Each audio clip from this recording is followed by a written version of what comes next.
नमस्कार दोस्तों, स्वागत करते हैं एक और नई वीडियो में। भोजपुरी इंडस्ट्री की एक और बेहतरीन फिल्म का अनाउंसमेंट करके शूट स्टार्ट कर दिया गया है। फिल्म के नाम है बिलायती दुल्हा और फिल्म के स्टार कास्ट में नजर आने वाले हैं दिनेश लाल यादव निरहुआ और यामिनी सिंह इस फिल्म में नजर आएंगे।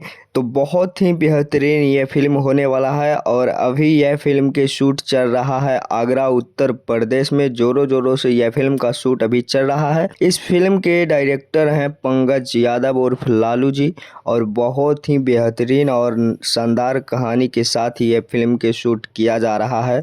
तो इस फिल्म में संजय पांडे भी नज़र आने वाले हैं और भोजपुरी की एक बहुत ही कॉमेडिकर फिल्म का शूट स्टार्ट कर दिया गया है। तो दोस्तों, ये इस फिल्म के लिए आप सभी लोग कितना ज़्यादा एक्साइटेड हैं, नीचे कमेंट बॉक्स में कमेंट करके बताइएगा। और दिनेश लाल यादव निरहुआ यामिनी सिंह की जोड़ी एक बार फिर से पर्दा पर दिखने वाली है। तो बहुत ही जल्द यह फिल्म का भी शूट कंप्लीट कर लिया जाएगा और बहुत ही जल्द आप सभी के बीच में यह फिल्म को रिलीज किया जाएगा। 2025 के लास्ट तक यह फिल्म आप सभी को देखने को मिलेगा। तो इस फिल्म के लिए आप सभी लोग कितना ज़्यादा एक्साइटेड हैं, नीचे कमेंट बॉक्स में कमेंट करके बताइए। ये अपडेट आप सभी को कितना ज़्यादा पसंद आया वो भी कमेंट बॉक्स में बताइएगा। मिलते हैं किसी नेक्स्ट वीडियो में किसी नेक्स्ट खबरें के साथ। बने रहिएगा हमारे चैनल पे ऐसे ही मजेदार और नई नई अपडेट जानने के लिए। धन्यवाद।